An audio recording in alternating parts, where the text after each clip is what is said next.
ब्रेकनंतर बुलेटिनमध्ये स्वागत। एक मोठी बातमी समोर येते। महायुती सरकारच्या मंत्रिमंडळ विस्तार झालाय, पण या विस्तारात काही जुन्या नेत्यांना डावलण्यात आलंय। राष्ट्रवादी काँग्रेसचे बडे नेते छगन भुजबळांना मंत्रिमंडळात स्थान मिळालं नाहीये, त्यामुळे भुजबळ नाराज असल्याची राजकीय वर्तुळात सध्या चर्चा आहे। ही चर्चा रंगण्यामागचं कारण म्हणजे भुजबळ नागपुरात असताना देखील ते मंत्रिमंडळ विस्ताराकडे फिरकलेच नाहीत। एवढंच नाहीये तर मंत्रिमंडळ विस्तारापूर्वी नागपुरातील राष्ट्रवादीच्या मेळाव्यालाही भुजबळांनी दांडी मारली होती, त्यामुळे भुजबळ नाराज असल्याच्या चर्चेंना आता जोर धरलाय।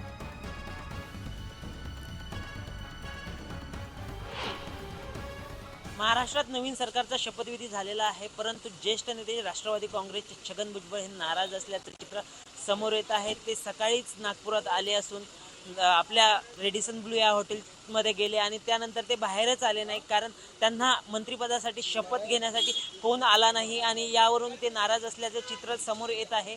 याचबरोबर ते राष्ट्रवादीचा विदर्भस्तरीय मेळावा होता, या मेळाव्यातही ते उपस्थित राहिलेले नाहीत, त्यावरूनच ते नाराज असल्याचं चित्र लोकांच्या मध्ये चर्चा सुरू झाल्या आणि त्यांना शपथविधीलाही बोलवलं गेलं नाही आणि त्यांना मंत्रिपदाची शपथ घेतली नाही। यावरून ते राष्ट्रवादीच्या अजित पवार गटावर नाराज आहेत किंवा अजित पवार गट सोडून जातील का याची शक्यता वर्तवली जात आहे। यासोबतच ते आज सकाळपासून या हॉटेलच्या बाहेर निघाले नाही आहेत। काय कारण आहे, यासोबतच अनेक कार्यकर्ते हे छगन भुजबळ यांना भेटायला जात आहेत, तर हे पाहणे योग्य होईल की छगन भुजबळ यापुढे काय निर्णय घेतील।